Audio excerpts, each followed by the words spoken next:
12வது அதிகாரம், லூக்கா 12ஆம் அதிகாரம் 31வது வசனமும் 32வது வசனத்தையும் நாம் இந்த மாசத்திலே வாக்குத்தத்தமாக கேட்டிருக்கிறோம். தேவனுடைய ராஜ்யத்தை தேடுங்கள், அப்பொழுது இவைகள் எல்லாம் உங்களுக்கு கூட கொடுக்கப்படும். ஆமென் சொல்லுங்க. பயப்படாதே சிறுமந்தையே, உங்களுக்கு ராஜ்யத்தை கொடுக்க உங்கள் பிதா பிரியமா இருக்கிறார். ஆமென். அது யாருக்கு ஒண்ணுங்களா? ஏதாவது ஒண்ணு மாவு பேசுறது, தொட்டி, அது இதெல்லாம் சொல்லுவாருன்னு பார்த்தா நம்ம ராஜ்யத்தை கொடுக்குறாரு. நம்ம இப்போ அதை பற்றி நாங்கள் வருகிற நாட்கள் எல்லாம் சிந்திக்க போகிறோம். மறுபடியும் எல்லாம் சேர்ந்து வாசிக்கலாம். தேவனுடைய ராஜ்யத்தை தேடுங்கள், அப்பொழுது இவைகள் எல்லாம் உங்களுக்கு கூட கொடுக்கப்படும். பயப்படாதே சிறுமந்தையே, உங்களுக்கு ராஜ்யத்தை கொடுக்க உங்கள் பிதா பிரியமா இருக்கிறார். கர்த்தர் இதை ஆசீர்வதிப்பாராக. உட்காருங்க.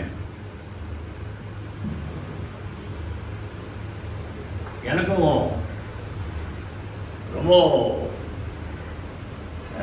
கொஞ்சம் குழப்பமான ஒரு காரியம். ஏனென்றால் இந்த வசனம் எல்லாருக்கும் தெரிஞ்ச வசனம்,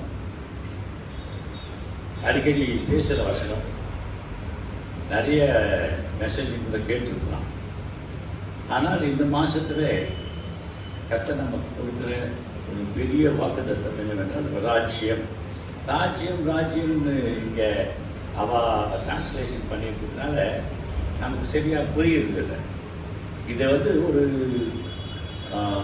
மதம் சார்ந்த, it is not a religious word. இது ஒரு மதம் சார்ந்த வார்த்தை அல்ல. மதத்திற்கும் ராஜ்யத்திற்கும் சம்பந்தம் இல்லை.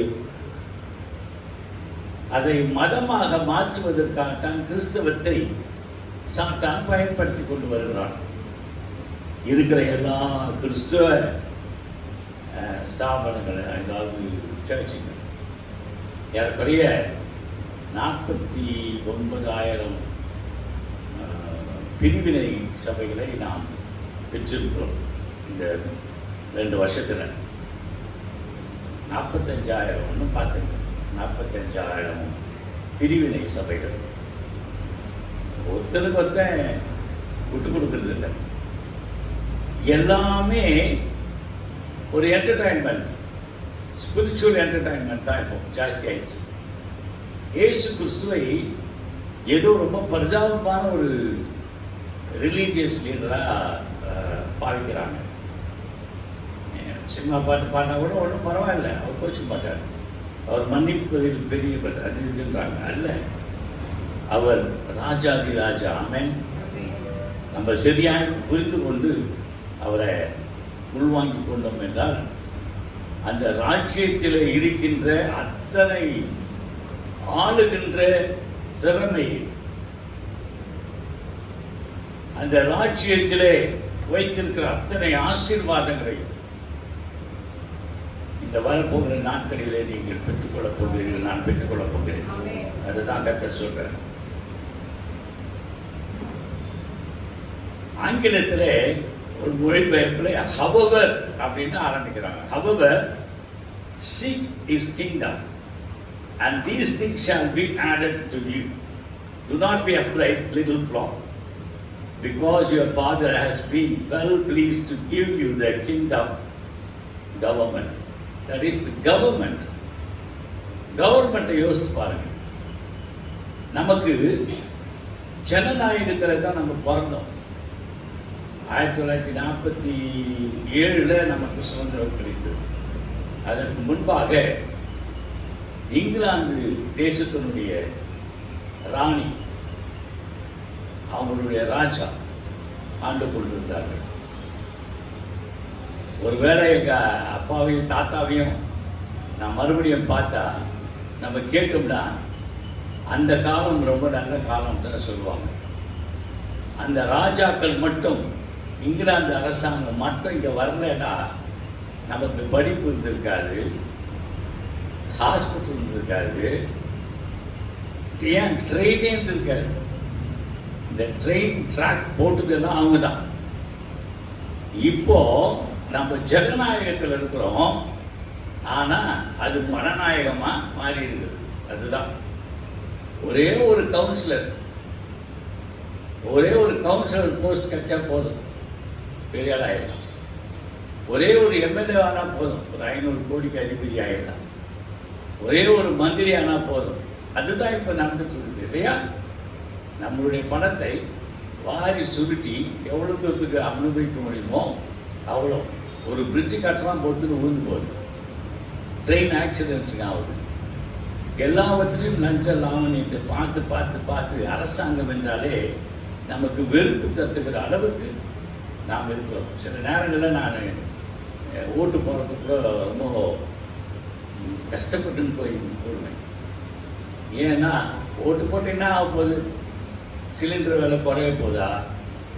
இல்லை. ட்ரெயினுடைய டிக்கெட் குறைய போதா? கிடையாது. நன்மைகள் கிடைக்குமா? கிடைக்காது.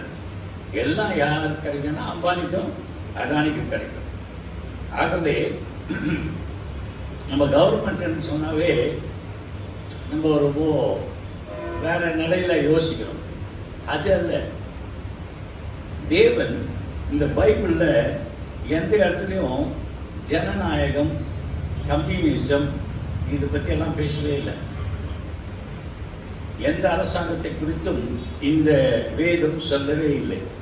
ஒரே ஒரு அரசாங்கம் தான், அது தேவனுடைய அரசாங்கம். It's a government of God, God's government. அதிலே அவர் ராஜாவாக மட்டும்தான் இருக்கிறார். எம்பியாகவோ எம்எல்ஏவாகவோ அல்லது பிரதம மந்திரியாகவோ பிரதான் மந்திரி அதெல்லாம் கிடையாது. Is the king. அவர் ஒரு கட்டளைகளை பிறப்பித்திருக்கிறார், ஒரு கான்ஸ்டிடியூஷன். அதுதான் உங்க கையில் இருக்கிற பைபிள். ஒரு கான்ஸ்டிடியூஷன் இங்கே நம்மளுக்கு கொடுத்திருக்கிறார். அதன்படி நடந்தால் நீ ஆசீர்வதிக்கப்படுவாய். அவ்வளவுதான். We are not the believers, we are the citizen of God's kingdom. தேவனுடைய அரசாங்கத்தினுடைய பிரஜைகளாக இருக்கிறோம். ஆமென். பிரஜைகளாக இருக்கிறோம். கொஞ்சம் தயவு செய்து மூழ்ச்சி கேளுங்க. ஆதியாகமம் 1ஆம் அதிகாரம் 1வது வசனத்திலேயே தேவன், அடுத்தது பரலோகம். தேவன் வானத்தையும் போட்டிருக்கோம். அது வானம் இல்லை. இப்போ பார்க்குற ஏர்பிளைன் பறந்த அந்த வானம் இல்லை. No, no. Heaven. In the beginning, God created heaven and earth. Heaven தான், பரலோகத்தை தான் அவர் சிருஷ்டித்தார். பரலோகமும் பரலோகத்தில் இருக்கிற எண்ணற்ற தேவதூதர்கள் சேனைகளும் தான் அவருடைய ராஜ்யம், அவருடைய அரசாங்கம், அவருடைய கவர்மெண்ட். அந்த கவர்மெண்ட் அதனுடைய பகுதியாக இந்த பூமியை மனுஷனுக்கு கொடுத்தார் அப்படின்னு பார்க்கிறோம். 115வது சங்கீதம் 16வது வசனத்துல 115-16 சங்கீதம் நடுவில் இருக்கும். வார்த்தைகளை தியானம் கிடைக்காது. வானங்கள் கர்த்தருடையவைகள், பூமியோ ஆமா பூமியோ யாருக்கு கொடுத்திருக்கிறாரு? நமக்கு கொடுத்திருக்கிறார். மனுபுத்திரனுக்கு கொடுத்தார். அதை சரியாய் பராமரித்தானா என்றால் இல்லை. அதை தான் போட்டு விட்டான்.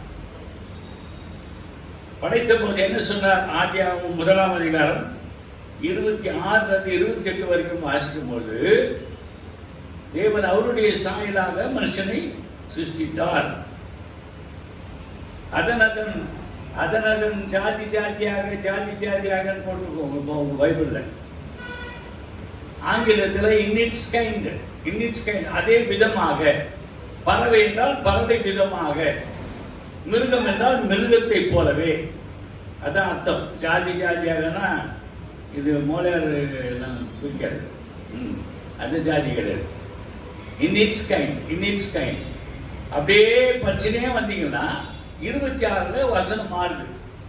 அங்க நாட் இன்இட்ஸ் கைண்ட், மனுஷ ஜாதியாக இல்லை, மனிதனை மனித ஜாதியாக அவர் படைக்கவில்லை. படிங்க. பின்பு தேவன் நமது சாயலாகவும் தமது சாயலாகவும் தமது ரூபத்தின்படியும் மனுஷனை உண்டாக்குவோமாக.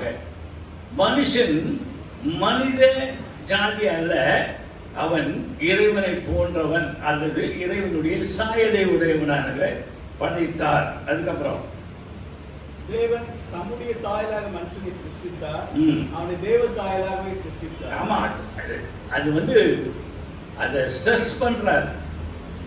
அவனை தேவ சாயலாகவே சிருஷ்டித்தார். அதுல இருந்து குறையே இல்லை. அவனுக்கு தேவனுக்கு எந்தெல்லாம் அதிகாரம் இருந்ததோ அந்த அதிகாரத்தை அவனுக்கு கொடுத்தார். அடுத்தது ஐயா, ஆணும் பெண்ணுமாக அவர்களை சிருஷ்டித்தார். பின்பு தேவன் அவர்களை நோக்கி, நீங்கள் பலுகி பெருகி பூமியை நிரப்பி அதை கீழ்ப்படுத்தி சமுத்திரத்தின் மச்சங்களையும் ஆகாயத்து பறவைகளையும் பூமியின் மேல் நடமாடுகிற சகல ஜீவ ஜந்துக்களையும் ஆண்டு கொள்ளுங்கள் என்று சொல்லி தேவன் அவர்களை ஆசீர்வதித்தார். மச்சம் பத்தியா எங்குது? சமுத்திரத்துல மீனுங்க தான், மீனை தான் அவன் மச்சம்ட்டான். அது இல்லை, கொஞ்சம் நம்ம மீனுன்னே வாசிக்கலாம். சமுத்திரத்தில் இருக்கிற மீன்களையும் ஆகாயத்தில் பறக்கிற பறவைகளையும் மிருக ஜீவனை அனைத்தையும் ஆண்டு கொள்ளுங்கள். நீங்கள் கோடிட்டுக் கொள்ளுங்கள். சப்டியூ, கீழ்ப்படுத்தி, கீழ்ப்படுத்தி ஆண்டு கொள்ளுங்கள். நீங்கள் கீழ்ப்படுத்துங்கள், ஆண்டு கொள்ளுங்கள். இந்த ரெண்டு காரியம் தான் கவர்மெண்ட். இந்த ரெண்டு காரியம் தான் கவர்மெண்ட். நீங்கள் கீழ்ப்படுத்தி ஆண்டு கொள்ளுங்கள். நம்ம எலெக்ஷன்ல நம்ம கொண்டாந்த முதல்வரை வேற வழி இல்லாம ஒன்றிய அரசாங்கம் ஆண்டு கொள்ளுங்கள் கொடுத்துருப்பார்.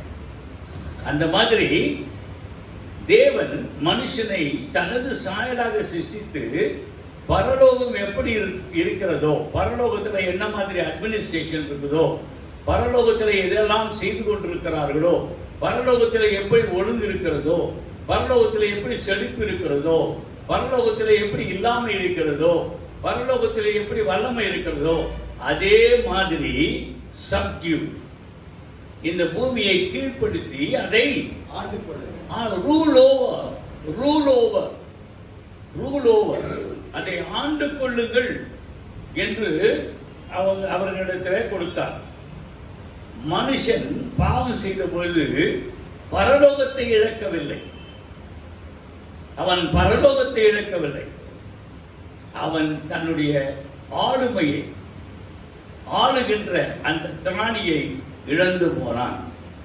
ஆகவேதான் லூக்கா 19:10 இழந்து போனதை தேடவும் ரட்சிக்கவுமே மனுஷகுமாரன் உலகத்திற்கு வந்தார். உலகத்திற்கு வந்ததின் காரணம் அவன் இழந்து போன அந்த ஒரு மிகப்பெரிய ஆளும் திராணியை, ஆளுகின்ற அந்த ஆசீர்வாதத்தை அவன் இழந்து போனானே, அந்த கவர்மெண்ட்டை திருப்பியும் வாங்கி அவன் மேல கொடுக்கறதுக்காக தான் என் ஆண்டவராகிய இயேசு கிறிஸ்து வந்தார் என்று அவரே சொல்றார். அல்லேலூயா.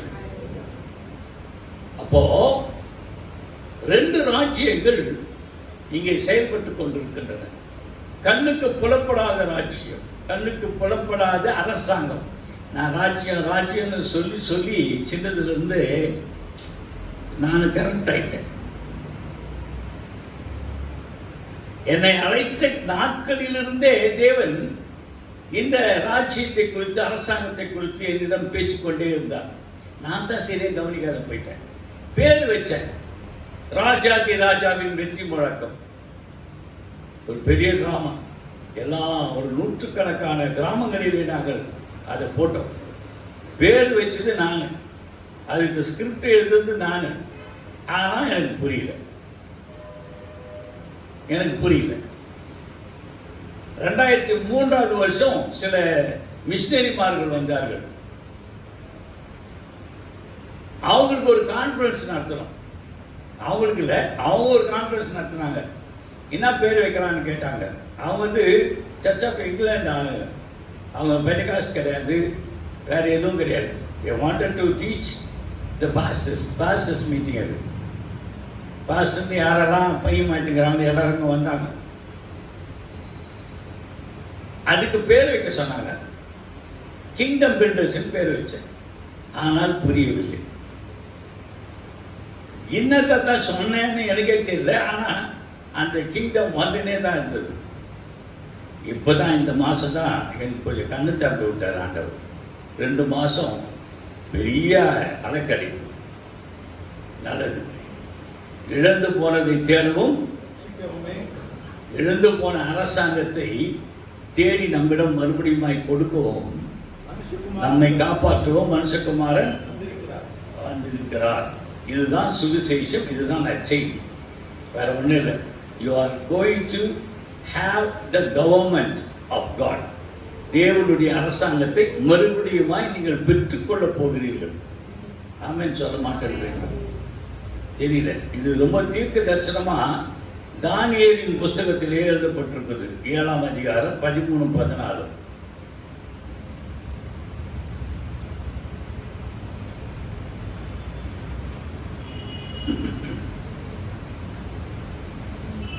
அதை கண்டுபிடிக்கிறது கூட கொஞ்சம் கஷ்டம்தான். தானியல் ஆண்டவர் கிடைக்க மாட்டார் சீக்கிரம்.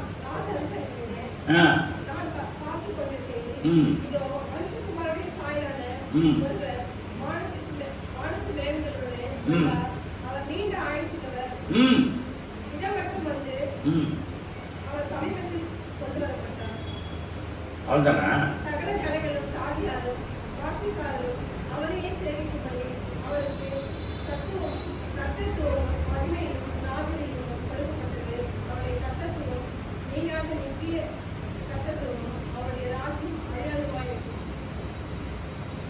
கர்த்தத்துவம் கொடுக்கப்பட்டது, ராஜ்யம் கொடுக்கப்பட்டது, அரசாங்கம் கொடுக்கப்பட்டது. Government given unto him. அந்த மனுஷகுமாரனாகிய இயேசு கிறிஸ்துவுக்கு இந்த அரசாங்கம் ஒப்படைக்கப்படுகிறது என்பதை தானியேலே தீர்க்க தரிசனமாக எழுதினார். ஏசாயா 9ஆம் அதிகாரத்தில் 6-7 நம்ம வாசிக்கிறோம். அது கிறிஸ்துமஸ் ஆனால் அதை படிச்சுட்டு கம்முன்னு மூடுவோம் இல்லை? அதானே 9.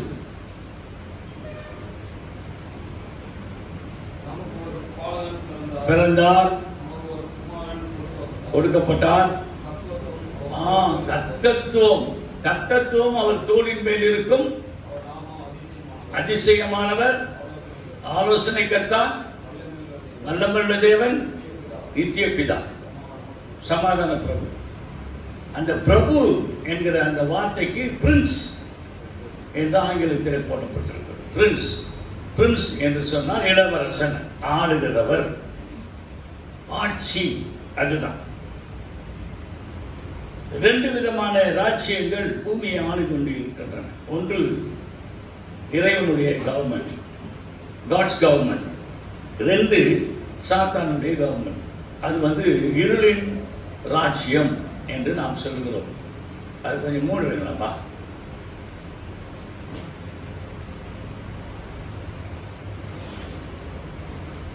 என் பிரசங்கத்தை கேட்டு மூச்சு சொல்கிறாங்களா இல்லை நான் வெயிலான்னு தெரியல. அதான் பயப்பாரு.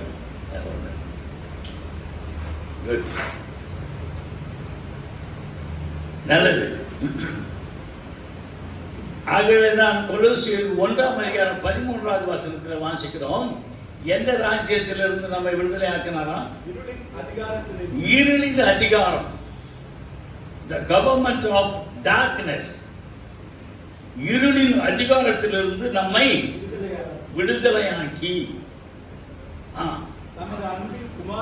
அன்பின் குமாரனுடைய ராஜ்யங்க, கவர்மெண்ட்டுங்க. இனிமே நம்ம கவர்மெண்ட் பேசலாம், அரசாங்கம் பேசலாம்.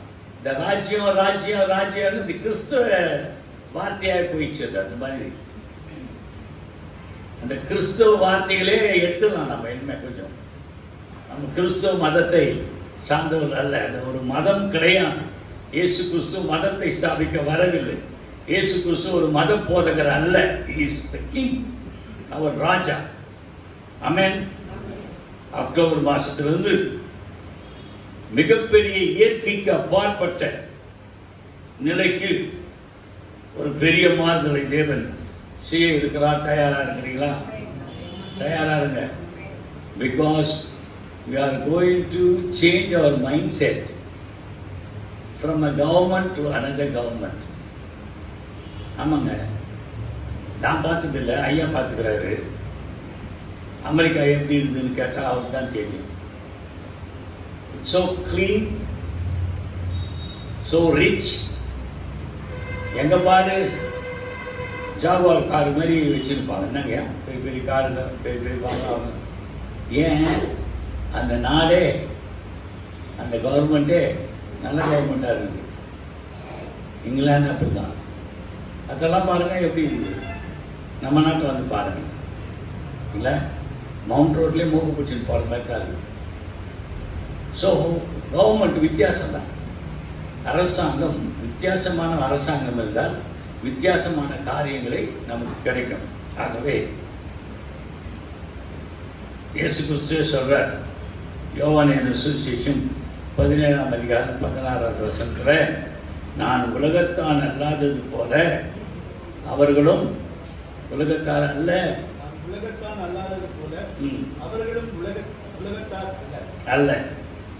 அப்போ உலகம் என்பது வேறு, பூமி என்பது வேறு. நான் ஞாயிற்றுக்கிழமை ஜாஸ்தியாக பேசுகிறேன். இன்றைக்கு நாம் இதோடு முடிச்சுக்கலாம். ஒரு மைண்ட் செட், நம்முடைய மைண்ட் செட் பிரகாரம் தான் நம்முடைய ஆத்மா வாழ்கிறது. நம்முடைய ஆத்மா எப்படி இருக்குதோ அந்த மாதிரி தான் நம்முடைய வாழ்க்கை அமையும். நான் என்ன நினைக்கிறேனோ, நான் எப்படிப்பட்ட நினைவு ஆற்றலை வைத்திருக்கிறேனோ, எப்படிப்பட்ட எண்ணம் உடையவனாக இருக்கிறேனோ அப்படி நான் வாழ்கிறேன். சரிங்களா? எண்ணம் மிக முக்கியம். இது ஒரு மைண்ட் செட்டினுடைய சமாச்சாரம். We don't belongs to the world. உலகம் வேறு, பூமி வேறுன்னு சொல்கிறேன். அதை மட்டும் சொல்லிட்டு மச்சத்தை நம்ம ஞாயிற்றுக்கிழமை பார்க்கலாம். பூமி என்றால் கண்ணில் தெரிகிற இந்த மலை, மடு, அப்புறமா அந்த மரங்கள், செடிகள், இந்த பூமி, மண், இது சுற்றி இருந்த உருண்டை, அது பூமி. ஓகே. உலகம் என்று சொன்னால் உலகத்திலே இருக்கின்ற மக்களுடைய மனநிலை அல்லது மக்கள் போகிற போக்கு. ஒரு காலத்தில் அரசியல் சாப்பாடு வச்சு அரசியல் பண்ணாங்க. உங்களுக்கெல்லாம் ஞாபகம் இருக்காது, எனக்கு நல்லா ஞாபகம் இருக்கும். பக்த வச்சுருன்னு ஒருத்தர் ஆட்சி செய்யும் போது எலி சாப்பிடுங்க அப்படின்ட்டார். ஏன்னா அரிசி இல்லை, அரிசி கிடைக்காத காலம். அரிசியை ஒரு பையில் எடுத்துன்னு போனால் கூட பிடிச்சிடுவாங்க. அந்த மாதிரி காலத்தில் எலி சாப்பிடுங்களேன்னு அதை வச்சா இருப்பார் அண்ணாதுரை. அவர் வந்துட்டார் ஆட்சிக்கு. அரசியல் எப்படி செஞ்சார்னா, ₹1 ஒரு படி அரிசினார். போட்டான் எல்லாரும் போட்டு. அதை வச்சு தான் அரசியல் நடந்தது. ஆனால் இன்றைக்கு மதத்தை வைத்து அரசியல் செய்து கொண்டிருக்கிறார்கள். என் மதம், உன் மதம், இதை சாப்பிடாத, அதை சாப்பிடாத, இதை போட்டுக்கோ, அதை போட்டுக்காத, இப்படி மத அரசியல். இந்த மதத்திலே நாமும் சிக்கிக்கொள்ளக்கூடாது. தேவன் தான் உலகம். உலகத்தின் காரியங்களிலே நாம் அழைக்கப்படவில்லை. ஆகவே நாம் எதை தேட வேண்டும் என்றால் இறைவனுடைய கவர்மெண்ட். கடவுளுடைய கவர்மெண்ட்டில் நீங்கள் சிட்டிசன் ஆகிட்டீங்கன்னு வைங்க, அதுக்கு என்ன பண்ணோம் அப்படின்னா ரிப்பெண்ட். முதலாவது இப்போ போயின்னுக்கிறோமே, இப்போ யோசிச்சுன்னுக்கிறோமே, இது இருந்தால் தான், அது இருந்தால் தான், இந்த மாதிரி வீட்டில் இருந்தால் தான், இந்த மாதிரி காரில் போனால் தான், அந்த மனநிலையை எடுத்துருங்க. கர்த்தர் இதை விட இன்னும் அதிகமாய் உங்களை ஆசீர்வதிக்க காத்திருக்கிறார். நீங்கள் உங்களை வரையறை பற்றிக்காதீங்க. அது you don't stop the blessing. நீங்களே அதை தடப்படாதீங்க. கர்த்தர் கொடுத்தா ரொம்ப ஜாஸ்தியாக தருவார். நம்ம என்ன பண்ணுறோம்னு சொன்னால், நம்முடைய முயற்சி, சொந்த முயற்சி, சுய முயற்சி, எப்பொழுதுமே சுயம். அதுதான் நம்ம ஆதி பிதாவாகிய ஆதாமும் ஏவாளும் செய்தாங்க. நாலேஜ் என்பது என்ன? சுயமாய் வாழுகிறது.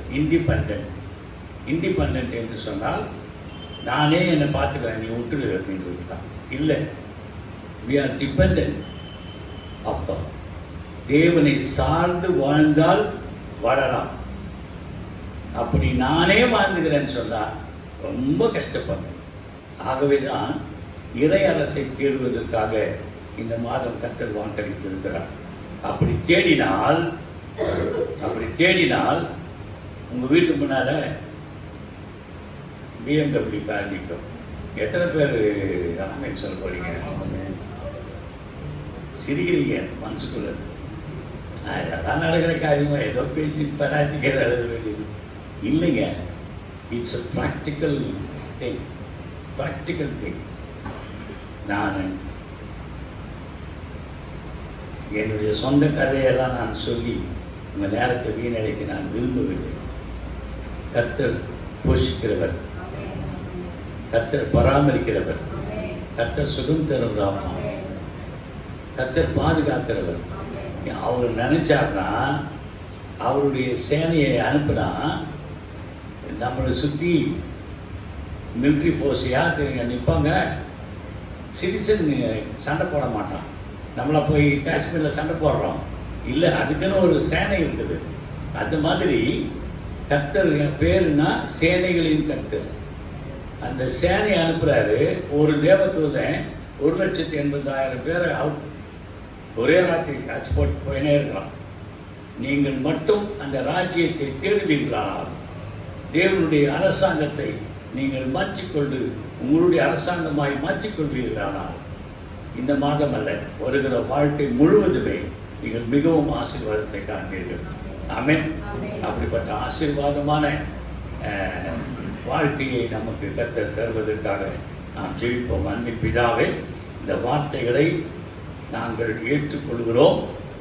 இது வேதத்திலிருந்து வந்த வார்த்தையான இருக்கிறபடினாலே கர்த்தாவே அது உண்மையும் சத்தியம் உள்ளதாக இருக்கிறது. இது யாரெல்லாம் கேட்டு அதன் பிரகாரமாக தங்களுடைய மனதை மாற்றிக்கொள்கிறார்களோ, when they repent, Lord, நாங்கள் அதை எங்களுடைய போக்கை, எங்களுடைய வாழ்க்கையை, எங்களுடைய எண்ணங்களை, எங்களுடைய சிந்தையை நாங்கள் மாற்றிக்கொண்டால் உம்முடைய அரசாங்கத்தினுடைய ஆளுமைக்கு கீழே நாங்கள் வருகிறோம். உம்முடைய அரசாங்கத்திலே குறை ஒன்றும் கிடையாது. நீ நிறைவாய் தருகிற தேவன், எங்களை ஆசீர்வதிப்பீராக. வந்திருக்கிற ஒவ்வொருவரையும் ஆசீர்வதி. இயேசுவின் நாமத்திலே பிதாவே. ஆமென்.